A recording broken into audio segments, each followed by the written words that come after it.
Hey everyone, it's Raj from 3CB.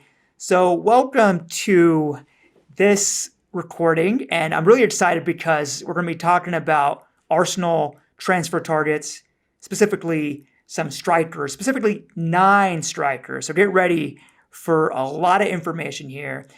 I have with me is Adam Rae Voge, who's going to be speaking on each of these strikers, and the perspective here is something what I call it's a SWOT analysis: strengths, weaknesses, opportunities, and fit. For anyone who's worked in the consulting or strategy world, it's a take on a SWOT analysis. But firstly, Adam, how you doing, man? Good. Thanks for having me. Yeah, absolutely, man. Excited I to love be I on the love the show. colorful background. Yeah, thanks. Thank my wife for that. Absolutely. So, firstly, just what's your background? Where can people find you? How long have you been an Arsenal fan for?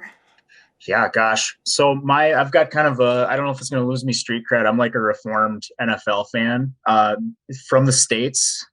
And a while back, I just got kind of sick of the American football. And I was like, you know what? I think that the world football is the way to go. And I took one of those stupid quizzes about which club or read an article, and God, I loved everything about Arsene Wenger's history and the style. And we don't buy stars, we make them. That's what I look for in a Mm. kind of sporting outfit to cheer for. So I've been supporting him since then. It's only been a handful of years, but I've always been kind of a major stat nerd, writing stats and notebooks and stuff. And recently, over the summer, started taking some of that stuff to Twitter and finding that maybe some people like that kind of stuff. So you could have seen me recently on LeGrove and the Arsenal Review, and well, sky's the limit at this point. We'll see what the future holds. But just love watching the game. Love watching random teams from Iceland and anywhere that I can get my hands on, and just kind of analyzing it and trying to pick some gems out of nowhere. Yeah, definitely. I mean, the reason I wanted to have you on is because there's lots of, quant guys and there's lots of qualitative guys, but it's hard to find people who are in the middle, the intersection, because, numbers tell a certain story. Watching the game and seeing attributes certainly tells a story as well. And if you're truly scouting, you're using both in Mhm. combination. And so I think you do a great job in that regard. And I mean, he has some massive threads on Twitter as well in terms of kind of looking at players, even in more detail than we'll talk about here, and more players. If you saw the Google file he sent me with the radars, you'd understand what I'm talking about because it's extensive, extensive. I had to narrow it down. I had to edit it a little bit.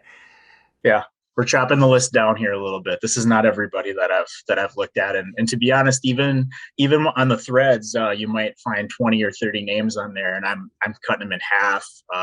My midfielders list, I cut it in like a third or a quarter. I mean, it's a there's some big spreadsheets on my computer. Let's put it that way. Yeah, but the radars that you do, I think it's really really practical and digestible information. It's quick. You get a feel for the player right away, and that's what I really enjoy. So let's start with well, we're going to do this. We're going to go through Adam's kind of top 5 guys he wants or that he would prefer for Arsenal to go, going from 5 to number 1. And then we have 2 dream targets. I'm going to make him choose one. That'll be fun. And then we have 2 sleepers. One is kind of a realistic sleeper, and one's like a very, very deep kind of pet sleeper that Adam just likes for whatever reason. He'll get into that. So number 5 on the list, right? Brentford's Ivan Toney. So speak on his strengths, weaknesses, developmental opportunities, and also his fit. Yeah. So Raj asked me to rank the 5 like realistic Yes. transfer possibilities here. So these guys are not necessarily my top 5, but these are the 5 that I could see these have the easiest time seeing making the move to Arsenal. And one disclaimer too is that this is statistics based. All the studies that I do are statistics based. So you will notice that we will not talk about Dominic Calvert-Lewin. We will not talk about Youssef and Naziri, both of whom have had really strong links to Arsenal, but neither of whom has really been able to play this season for various injury reasons. Calvert-Lewin's injury seems to not go away. But so those guys, if they were playing, they would definitely be a shout here. But so just making everybody aware of that. So Ivan Toney, I am probably not super popular among Ivan Toney backers, and I completely understand why. The book on him is that he is about to turn 26, I believe, in March. But he is a big, strong guy. He's very easy to see that he is holding up physically in the Premier League. I think on the list, he's one of the best, if not the best, overall dual winner on the ground and in the air. And he had a lot of love when Brentford were promoted coming into the Premier League. Why? I mean, he hung 31 goals in the Championship. That's not easy. The year before that, he was in League One, though. So he didn't really get to a very high level until he's 24.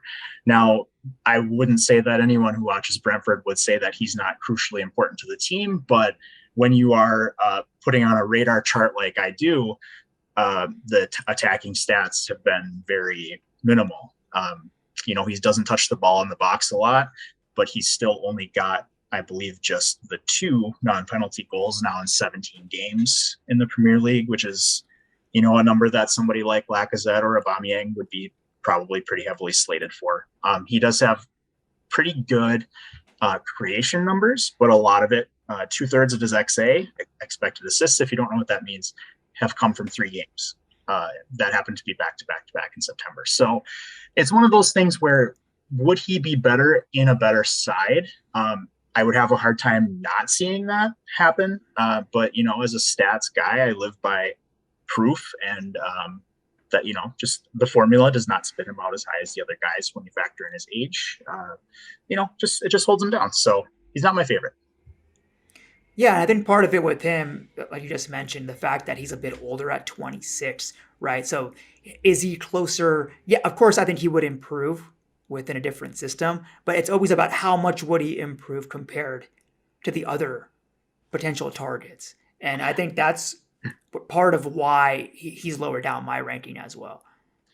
I mean, the age thing is going to be kind of a double-edged sword for a club like Arsenal that's built the way that we are, because if you take out Alexander Lacazette, Pierre-Emerick Aubameyang, you basically got 2 players in the midfield. There was Xhaka and Partey, who are over 25 in the main 11. So, would you want to gravitate toward an older striker for that reason? And when I say older, I mean 26 or 27, right? We're not signing a 30-year-old striker if we're not even going to sign Lacazette back. Or do you say, you know what? I've seen this 26-year-old play. I think this is how good he's going to be. And say, I want to go with somebody with a higher ceiling. An interesting point that I saw somebody make the other day is, if Arsenal qualified for the Champions League, would Ivan Toney be the type of striker who could urge them on to win Champions League games? And I don't know if I see that. Nothing against him. It's just I just don't know if I see that happening. Yep, fair enough. All right, now moving on to number 4, who is good old Ollie Watkins, another Good old Premier Ollie League Watkins. member. Yes. Good old Ollie Watkins, like Ivan Toney himself, came up through the lower English leagues at Brentford, where he similarly scored a lot of goals for them in the Championship.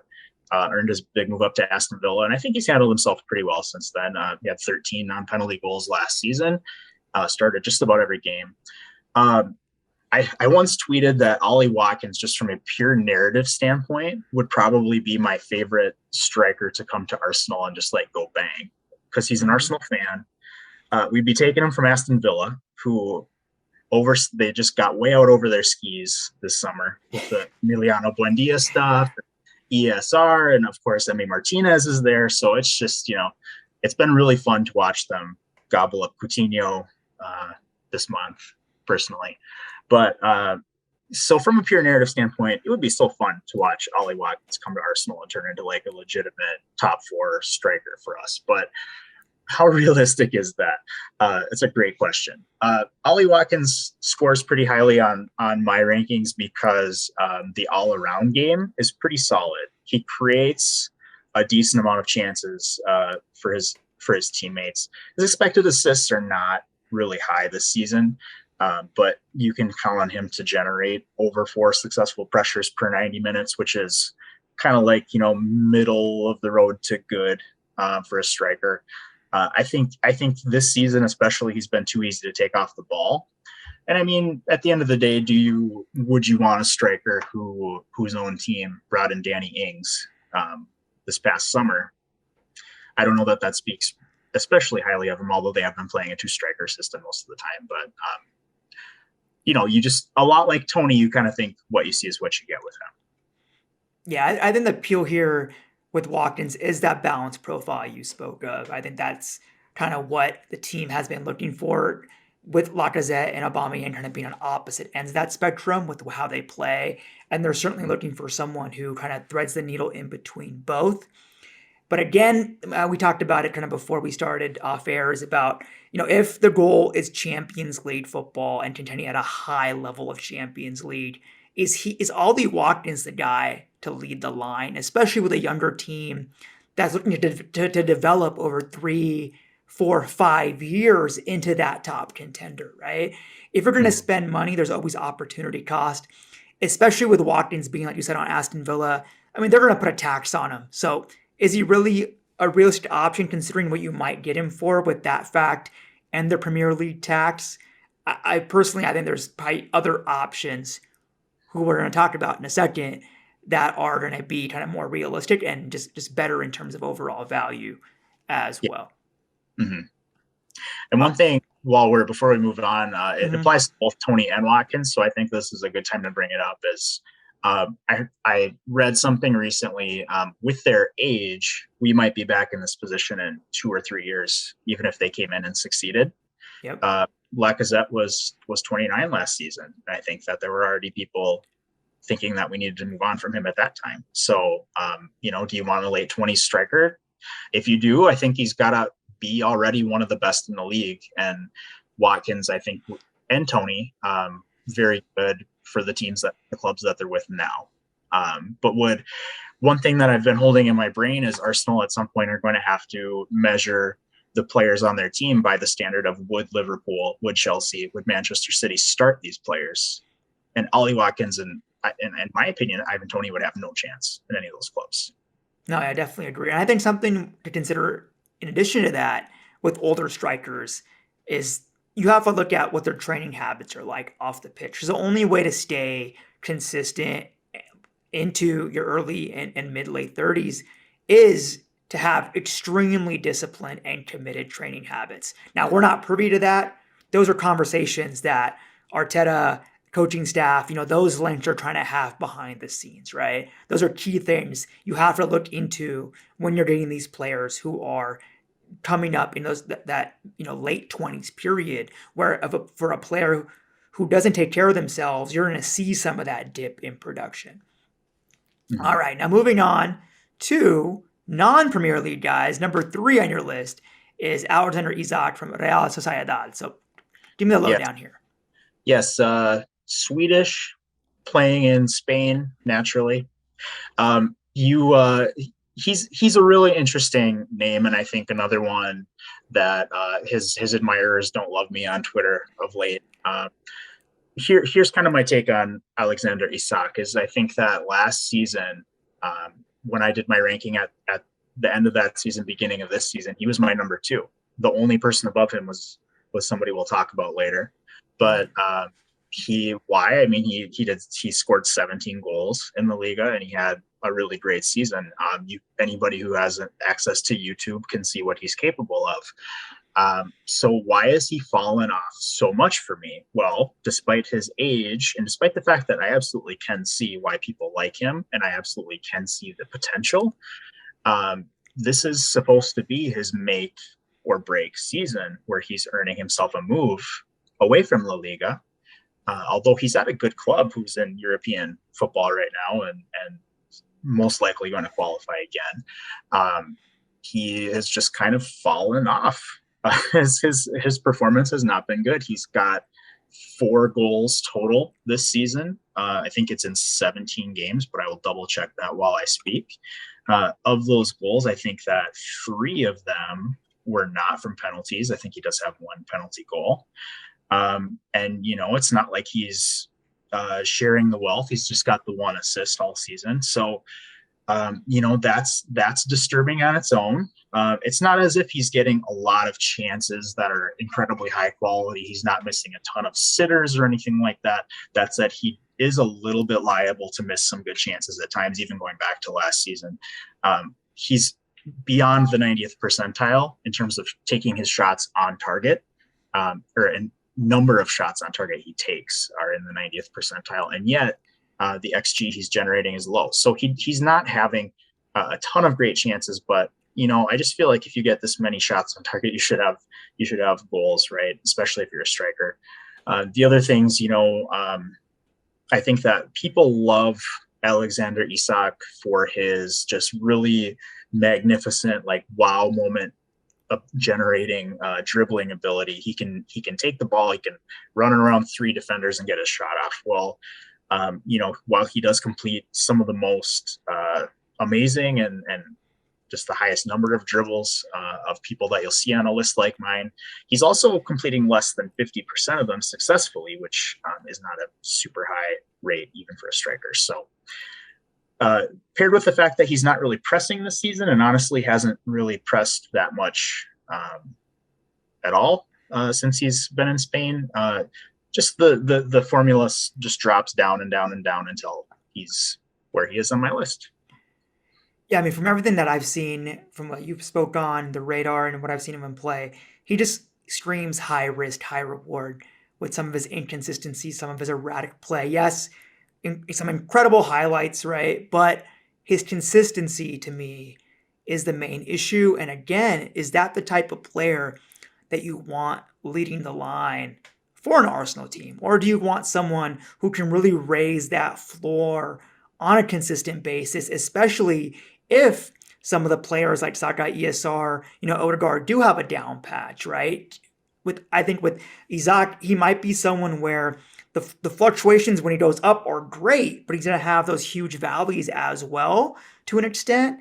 And, we've seen the club struggle with that with Aubameyang already when he has some of those valleys as well. And so do you want someone, now before people start comparing the two, I think they're not very similar players, and we talked about this off air as well. But just in terms of the erratic kind of playing style at some points, and so that for me, if I'm trying to get a high level striker, I'm looking for someone who's going to consistently raise the level.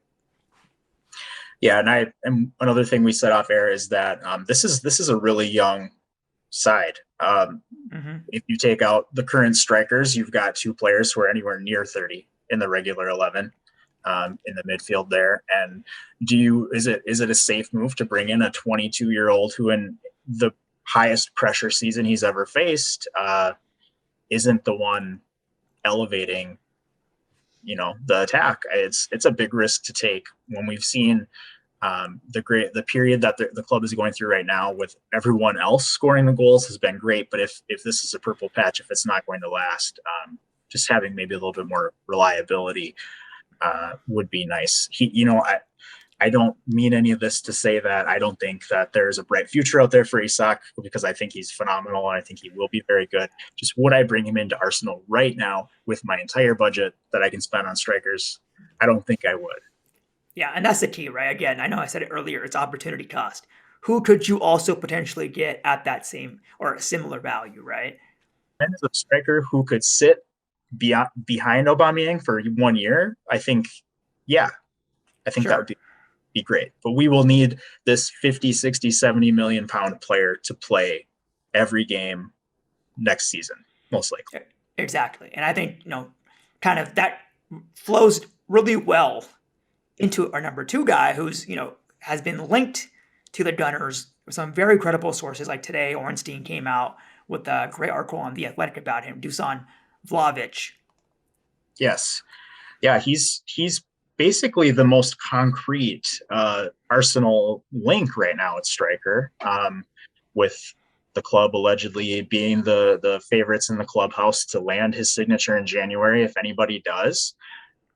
So he's very much, I think I wrote an article about Ben White before the season that was not super positive about him. And I watched, a lot more film on him and stuff. And he reminds me a lot of how I felt with Ben White, where it was kind of a head versus the heart equation for me, because if you put him on paper, just what he has accomplished at Fiorentina, the further out you're able to zoom, the better it looks, right? Because he's got over 40 goals in the past 2.5 seasons for them, 37 just in the past 2 seasons in Serie A, 53 starts in that time. He's still only 21, which is hard to believe given his size and his strength and the way he is just like seemingly gotten bigger and bigger. When you talk about Vlahovic, you inevitably will get snake-bitten Arsenal fans talking about Nicolas Pepe, because like him, he also has scored a lot of penalty goals. I think he is number 1 this season in Italy. I can double check that, but he's getting a lot of penalties and he is converting them all. I mean, that's great, right? But when I run him through my own formula, where does he get knocked? Well, he gets knocked because last season especially, he was basically like a Terminator as a goal scorer and kind of irrelevant everywhere else. The creation numbers were not especially good. The turnover numbers were not especially good. The ball carrying, things like dribbling. It's not really his game, but obviously those weren't good, so that didn't help. Where we've seen a lot of growth with him statistically this season is in the creation part of the equation. He's up into I would say above average to good in terms of shots created. His expected assists are not that high, which is fine. He is creating some of his shots just by getting fouled. He's tied for the most fouled player in Italy this season, which is pretty funny. What I've heard said about him is that he's so big and he shields the ball so well that that's the only way to get him off the ball is to foul him. I would also say that this season he's been a lot better in the air, winning a higher percentage of aerial duels than he did last season. So it's really easy to see why people love him so much. The comps on him are just like, just like drugs. Like, it's so easy to get hooked on watching them. Obviously, let's only show the most positive moments. But one thing, I guess, if I had a real concern with him, actually, I guess maybe a couple. First, like the statistical things, XG, right? He wasn't super far out on his XG last season. He wasn't running super far above it. But this season, he's way above XG right now. Non-penalty XG of 7.3, while his goals are 11. So that's 3.7 goals ahead of XG, or about 0.2 for every 90 minutes. So that sounds like a whole bunch of gobbledygook, but if you put that into like a percentile rank, I think it's like in the 90th percentile or so in terms of overrunning his XG. Now, there's the possibility that he is just so good at finishing that he will always do this for his career, right? We haven't seen him play long enough, and typically I would say like a big swing one way or the other is more telling, but it would be unusual for him to have a career where he's always producing that much. So that does make you worry a little bit whether his output is completely sustainable. Yeah, and I think the other thing we had talked about in terms of weaknesses, at least from the data, right, was the pressure rate or the successful pressures, and there might be some more context to that if you want to provide it. Yeah, so I kind of look at like a very good pressing striker to generate about 5 successful pressures per 90 minutes. And really what that's meaning is he's pressuring whoever's carrying the ball, and within 5 seconds of that pressure, his team is regaining possession. So Alexandre Lacazette has had one of the best seasons of his career in terms of pressing, at least as far back as those stats go. He's over 5 this season. So Dusan Vlahovic, by comparison, just in Italy, is in the bottom 11% among only strikers. He's generating 2.4 per 90 minutes. And, you say, well, it's 2.5 turnovers in a typical game, right? Is that big of a deal? I don't know. But the context here is that Fiorentina are dead last in Italy in terms of the number of pressures that they're generating in a game. I believe it's up to 18th if you just look at successful pressures. So no, this is not a press heavy team, at least so far as the data can tell. Uh, could he, if he went to a place where he was expected to press, which it certainly seems like Mikel Arteta's striker is going to be expected to put pressure on the ball. Can he step in and do that? I always tell people that has not and cannot are not the same. But what gives me comfort is that I think that has and can more often are. So if I look for somebody who I know can press, it's nice for there to be a track record of it. And Dusan he just doesn't have it, really. Even in his best season, he was at 3.5, and that was when he was 19 and he only played half the season. Last season, he was below 3. So it's not necessarily a weakness of his, because I haven't seen him try and fail. But it's a question that he'll have to answer most likely. Yeah, I think in these cases, this is where some of that, the back channeling from the club comes into play to get really a feel for the player and, what's his work rate, what's his mentality like, right? And Mm-hmm. can that then translate into that high press aspect? And I think that's a lot of the stuff that we're not privy to is, so that's really interesting to me because if Arsenal are concretely linked, which it sounds like, I'm assuming they've done their due diligence on that. Because like you said, I think it's pretty clear with Arteta that he wants the tip of the press from his striker, right? So if he's not confident that he's able to do that, I don't think they would be going in to the extent that they are. That's just my logical conclusion. I could be completely wrong on that.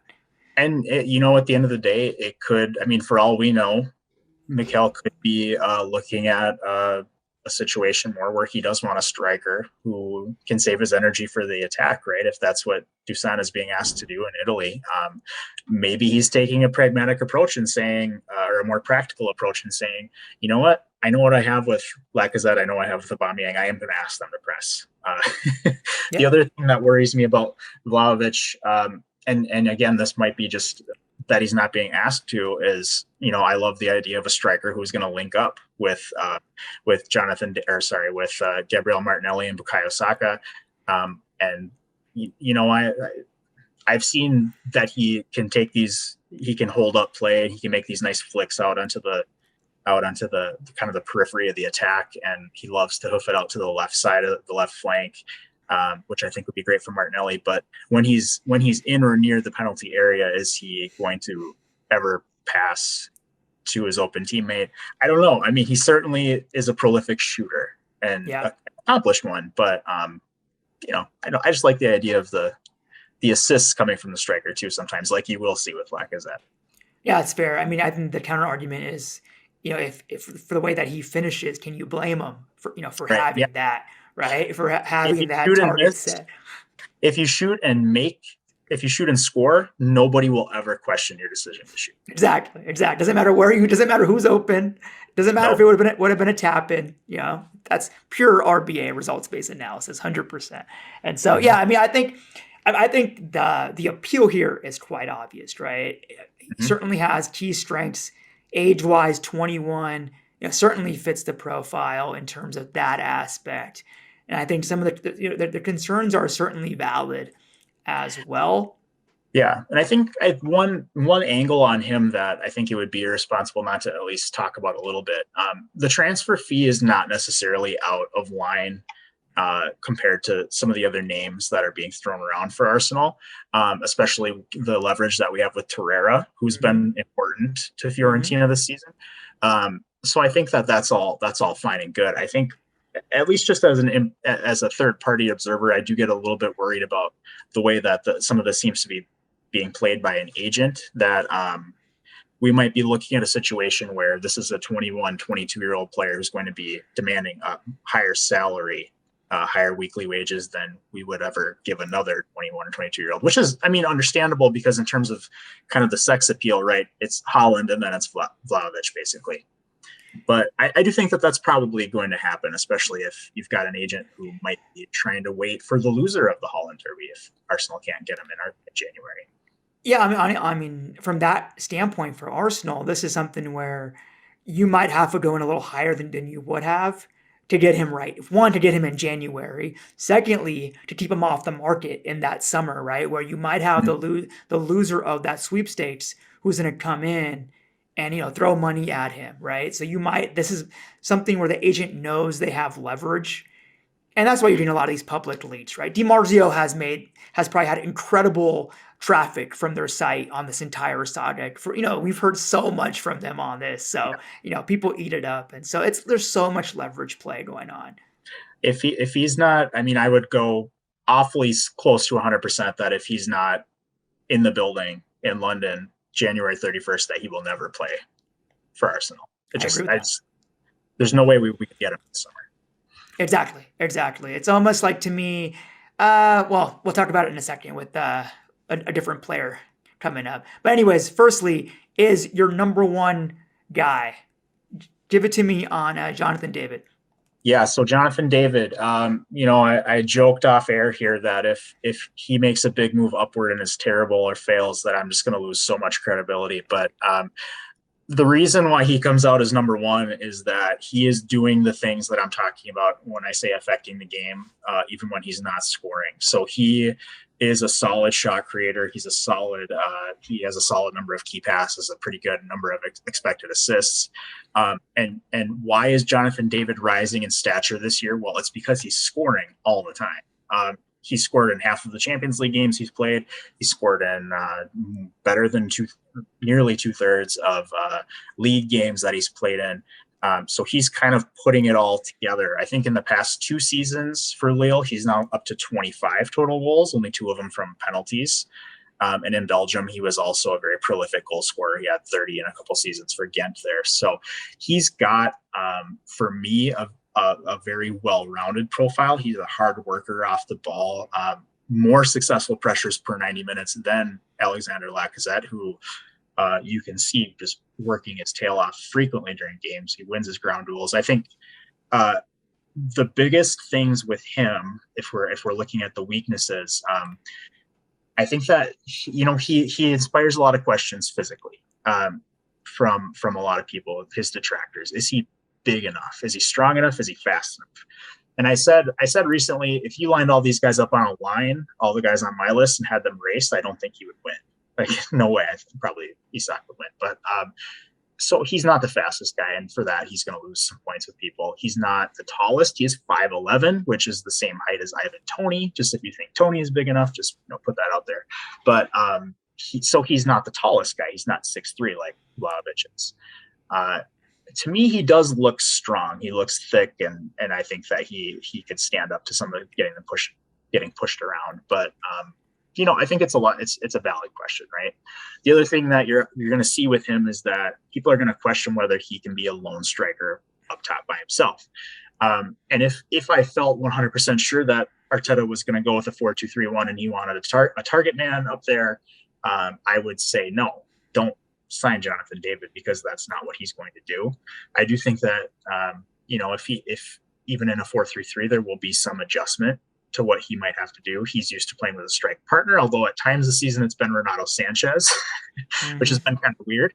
But so if you kind of look at his responsibilities for Lille, where he excels, and given the fact that Liverpool are allegedly interested in him, you wonder if he could be like a Bobby Firmino type. And I have no stats-based evidence to point to here, but something in my brain clicks when I put Jonathan David next to Gabriel Martinelli, particularly. So, he appeals to me a lot. And of course, North American bias, right? I'm from the U.S. He was born here. He's a Canadian national. So, somebody I hope does well. Yeah, and I think this brings up kind of an important, case study. Is that, he might not have the greatest physical attributes, right? But he's a sum is greater than all the parts player. He's extremely effective by combining not just physical attributes, but the mental attributes as well, right? He has great kind of awareness. And so that's really some of the analysis where it can get muddied, is just looking at some of these superficial attributes. And, I see the same thing that you do, is one, with Arteta's system, we know he wants to move to more of a 4-3-3 type system, so that lone striker aspect is negated a little bit. But I think he would do a really well job in terms of his synergy with the rest of the players and his effectiveness. And so I tend to agree with that. I'm not sure I would want him more than Vlahovic. To me, it's kind of, one and two. They both have their strengths and weaknesses in that regard. And they're really, I mean, they're very difficult to compare, right? Mm-hmm. If they didn't play the same basic position, I mean, do they even technically play the same position? It's a Right. good question. Exactly. It's Jonathan David, I mean, if you want to just like go to the easiest knock on him in the book, what do you call him? You call him a second striker. Yeah. But he is the lead goal scorer for Lille, and he has been for 2 years. I think I tweeted this out the other day. The attack has been poor for Lille this season. They were on pace they scored 64 last season. I think they're on pace for like 52. They have 26 after 19 games, and he's scored 12 of them. So he's carrying that goal scoring burden. He's running above XG, but within give or take a goal or two where he's been historically for his career. So it kind of reminds me a little bit of Tomiyasu when he joined, where when I was covering him at that point, basically just on Twitter, talked a lot about his versatility. But there were Yep. people who said he's got two positions, he's got no position, right? So it kind of just depends on how you feel about that. Do I want a second striker for Arsenal who is only an assists guy? No, but he's part of a two-man front who's carried a goal scoring burden. One of the things that I really like about him is I do think he's got a nose for goal at making runs into space, being in the right place at the right time. It's kind of an instinctual thing, and he seems to really have it. He seems to be in the right place a lot of the time, which I think would be a really nice fit. No, I agree, and I think second striker I think does a disservice to him. He's far more than that, and he's shown that consistently. And I mean, to be completely frank and blunt, there are plenty of second strikers or multi-man front players who are just, have hard eye emojis from Twitter, and Yeah. people don't talk about second striker with them.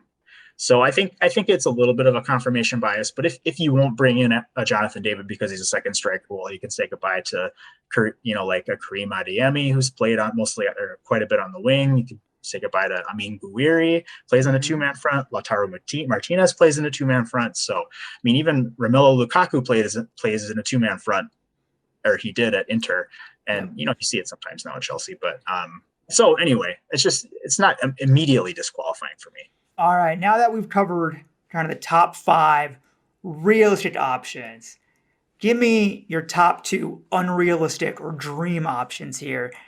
And the first one, if I'm not mistaken, is Lautaro Martinez, correct? Yes, yeah. So these are like unrealistic options, and I think both of them are for the same reason, which is more of a cost-based problem. Mm-hmm. With Lautaro Martinez, obviously Arsenal were linked to him last summer before Lukaku made the move first, which Chelsea ruined it for us. But Lautaro, I mean, just watch him play, right? He's all over. He's one of the most dynamic like forwards I have watched. He's just the speed that he would bring. I think he's only 24, and he's been playing at a very high level, I think, since basically he was 18, coming from Argentina. He's over 10 goals now, 3 seasons in a row for Inter Milan. He's played in the Champions League, and he's played really well. I recently did a chart of him just from the Champions League just this season for Inter, and they were in a tough group, and he was exceptional, with the lone exception of not scoring a goal. Mm-hmm. But he would be a major dream for me. What would be the drawbacks to him? I mean, if we're saying that we need a big hulking striker, right? I mean, that's not him. I think he's 5'8", so he's not a tall player by any means. If you're holding against the front two thing against somebody, you certainly have to hold it against him, because that's what Inter play. And obviously, you just couldn't afford to bring him in. He signed a contract extension early in this season. He's back up in the rumor mill, so maybe he is available for some ungodly number like 90 million pounds or something, but it just would not be cheap to get him. Yeah, he's a player to me. I had mentioned it before in the vein of Busan in terms of being available at a certain time and place, right? If Mhm. Lukaku was still there, I think he might be attainable. Once Lukaku left, I think the numbers are going to be so high that it's just not a realistic target. And so, Yeah. um, so in that regard, I mean, incredible player. I mean, so dynamic, so aggressive, but he also has that awareness. Has played, high pressure football for how long now, like you mentioned, right? And even playing in Argentina, it's high pressure even at the lowest. The stakes there are high, man. Like there's such a focus on those games. You have everyone eyeballs on those games. So I love his game, but unfortunately, just time and a place. I wish Lukaku would have gave that interview before going to Chelsea, and then maybe Arsenal would have had a chance. But all right, now Maybe. moving on. Yeah, maybe moving on to the next guy, your Yeah. dream option number two, right? Victor Osimhen. Yeah. I mean, Victor Osimhen was kind of like the original number one for me when I started making my striker list. I mentioned earlier that Isak was number two at the end of last season. Osimhen was number one. And at the time, I actually got a little bit of slack, maybe not from a lot of people, but from some people who said, he hasn't even scored, what was it, 15 goals or 20 goals in a season? And I said, well, he missed half the season last year and he scored Mm-hmm. 10. So, that's a 20 goal pace. But I mean, anybody who ever wants to know anything about why I like Victor Osimhen, I just encourage you to go watch what he did to Leicester in the Europa League. I think that was a 2-goal performance for him, if I'm not mistaken. But he's just so he's the athletic profile for me is top notch. He's big, he's tall, he's fast, and he just plays a brand of football that I love to see in a striker, and he has been for a long time.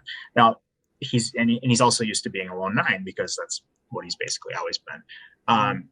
The big hang up with him, maybe a couple of things I'll mention. This season he hasn't been quite as good. He's been solid, but not like number one on a statistical list good.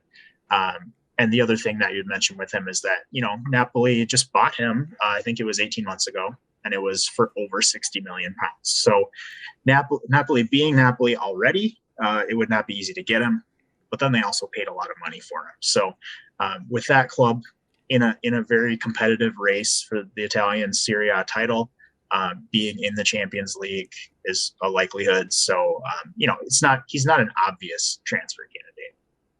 Yeah, it would be a very very big number to get him, considering the context, right? 18 months ago for 60, you're looking at at least 80 plus, and like you said, Napoli is contending.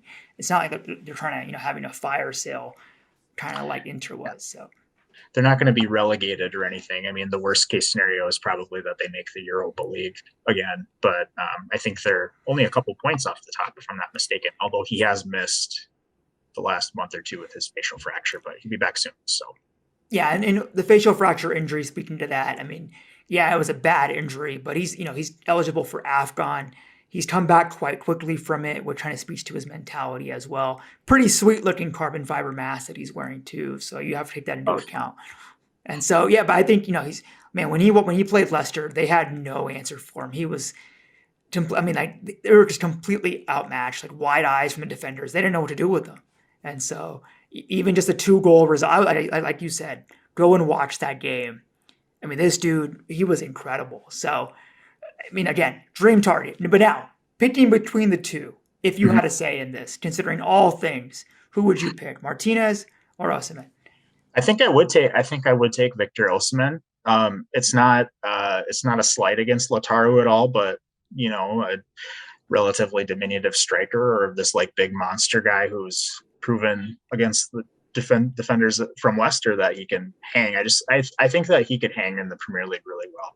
He's not like to me, he's not really the type who necessarily will get a ton of he's not Bobby Firmino or anything like that. But I don't know.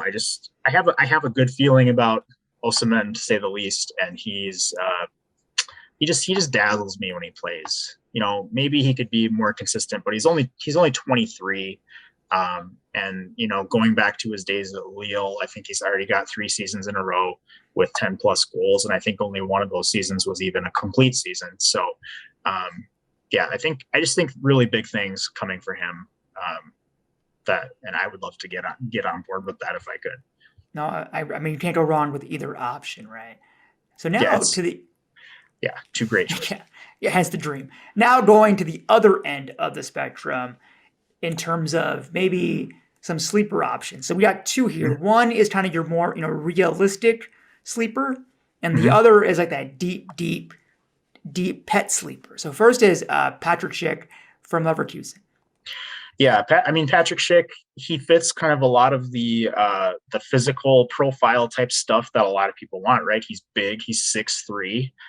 Every time he scores, I can't remember which statistic outfit tweets that same picture of him flexing after one of his goals. He's got guns, like he's a big, strong guy. He's just absolutely feasting at at the end of the day, the Bundesliga is one of the biggest football leagues in the world. And he's got 16 goals. And if he's only played in 14 games, by the way, he's just doing so much this season. Obviously, he's well out in front of his XG, right? His XG would have him at 9.5 goals at this stage, which even 9.5 goals in 14 would be a ridiculous output, right? So, he's obviously got a lot of appeal for his goal scoring. And when I look at my radar that I've made of him, it's goals, goals, goals. All of the finishing stats, all of the output stats from a goals perspective are very high. But that's kind of all there is to his radar at this point. And I think similarly to like an Ivan Toney or Dusan Vlahovic, you wonder how much of that is down to his role. He is almost 26, and he's kind of gotten his big shot once already, right? When he went to Roma, he started 25 games there and only scored 5 goals. So a lot of people look at that as a pretty big failure. Well, ironically, the things where he loses points in my system, things like pressing, creating opportunities, creating shots for his teammates, he did pretty well at Roma. In fact, I think his average at Roma was like 0.11 XA per 90, which is good to pretty good to good, I would say. Shot creating actions, he is, I think, even below 1.5 this season. But at Roma, he averaged more than 3 one year and close to 2.5 the next. He 2.5 at RB Leipzig when he played there. So ironically, a lot of the stuff statistically that is hurting him now was pretty good back then in his alleged failed stints. And you just wonder if maybe he's being put in a position with all the talent around him where they're saying, you know what, you finish all these attacks off, and if that's the case, don't worry too much about using your energy and things like pressing, which again he did pretty well at Roma, but just be our finisher. So he's an interesting one, and the price would be pretty good. Since he's not coming from England, he's coming from Leverkusen. I do not think they would sell him in January though, because they're in a competitive race right now for the Champions League, and also I think they're in the Europa League if I'm not mistaken. So yeah, he's extremely intriguing to me because he's kind of done what he's been asked to do at multiple stints and done it quite well. And so that to me shows not just a skill set, but an adaptability, right? To be able to do those things, right? And that's not everyone is able to do it effectively, whereas he's shown that ability. So that's a really intriguing, player. But like you said, that's not January wise. I don't see that happening. And so, but moving on now to an even deeper sleeper, who is Mohamed Bayo. Mohamed Bayo. So once Arsenal finally sign a striker, I don't know what I'm going to do with my striker watch list, but I probably will like wave my flags for a couple of these guys, just hoping that they succeed, because I think that they're doing quite well, and Mohamed Bayo is one of them. It's really weird to say this, but he's older than Dusan Vlahovic by about a couple of years. He's 23.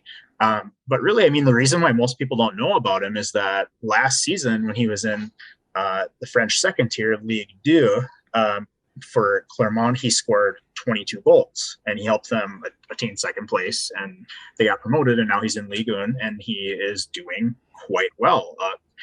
The interesting thing about the position that he's going to be in is I think that there's a legitimate chance that this club is relegated back down into the second tier. So you look at his stats. in his first year at the top tier. His non-penalty expected goals are quite good. He's taking a good number of shots and they're on the target. His finishing is not amazing, but it's solid. Ball control is solid. He dribbles fairly well, and he's creating a average to above average amount of shots for his teammates. He's not really pressing, but he's doing pretty well in the air. So you look at him, look at pictures of him. He's 6'3" and he's built well. I just think if this is a club that ends up being relegated, especially, but maybe even if they do stay up, there's a chance that we're talking about him in the summer as somebody who needs to be sold or has a lot of leverage for somebody who, if somebody comes and wants to buy him. And if they do stay up, I've said before that I think he might end up being one of the big names for a transfer in 2023. But as things stand right now, they're only 1 point out of the danger zone. So they do have a game in hand. But as we all are learning in particular in English football, games in hand do not mean points. So who are you talking about? Nobody in particular. Yeah. I see. He to me is a low risk, high reward potential player, especially if they're going to be relegated, right? And so, and we've seen so many examples of this now in the Premier League, where Mahrez, Conte, et cetera, where you have guys coming from some of these lower leagues, but they have the right attributes, and you can get them at such great value. Now, that this might not be a player you're looking to lead your line, no, but he might be right, of course not. But someone like a club can come in and pick him up, be a rotational player within that, and then have him develop within that, right? And so, I mean, his radar very well balanced. The pressures are not there, but I think he certainly so. I mean, I've seen some tape on him as well, and he certainly plays with some strength, has decent movement as well. And so, I think certainly this could be a good find for any top club who's looking for a potential striker to develop. And so that does it for all 9 of the targets. Like I mentioned at the start, if you want even more, go and find Adam's thread on this. So Adam, where can they find you on social media to find more of your stuff? Yeah, so you can follow me on Twitter, just at Adam, ADAM, Voge, VOGE. Give me a follow. I try to answer as many questions as I can. If you got questions for me, go ahead and come along for the ride. Yeah, man, this dude has radars for days. So, but like I said, everything's contextualized. Yes, it's data based, but there's still more to it than that. Also, if you like this type of stuff, maybe we'll try to do it for more positions in this manner. And so, of course, as always, if you like the channel, sub, follow, but more than that, leave comments, ask questions. I think for Adam and I, the most fun part here is the discussion and the back and forth. And for me in this, learning all this new stuff from you, man, has been great. And so hopefully, hope to do more of it. So appreciate taking the time to come on. Yeah, no, I love doing it. And I, it's fun for me to spend all this time, like looking at these players and trying to, talk about why these stats might be good or bad. And, one thing I think that data-based analysis does get a lot of hate sometimes from people who, it's about watching the games, right? It's about the eye test. And one thing I'll always say if anybody asks me, to me, it's about both. I would never run a club or expect anyone to run a club based on what a formula said, but I would also never, you can watch a guy and be like, man, this is the most accurate shooter I've ever seen. And then you run his numbers and they're actually not good. So you just got to balance. That's the key. Absolutely, right? I mean, even every person's eyes have biases, right? We all have some confirmation bias, regardless of what we want and how objective we are. So that's just what it is, right? Data and the eye test, they go hand in hand in providing you a clearer picture of the full mosaic of a player. And I think even today, we touched on multiple things about what Arsenal are looking for. It's not just what they're seeing on the pitch. We know Arteta has non-negotiables. Aubameyang certainly knows that. And so certain things that he wants among off others. The pitch. Yeah, I know no one, we won't name any more names, but there's certain things that he's looking for off the pitch as well that we're not privy to, but, that have been reported on, by many credible links. And I think, all those things do play a part. We don't know, we don't know the weight of each, but I think it's certainly always important to discuss all those factors. And hopefully we'll be discussing, more of those with more players in the future. So thanks, Jen. Thanks for watching. Thanks for listening. And we'll see you next time.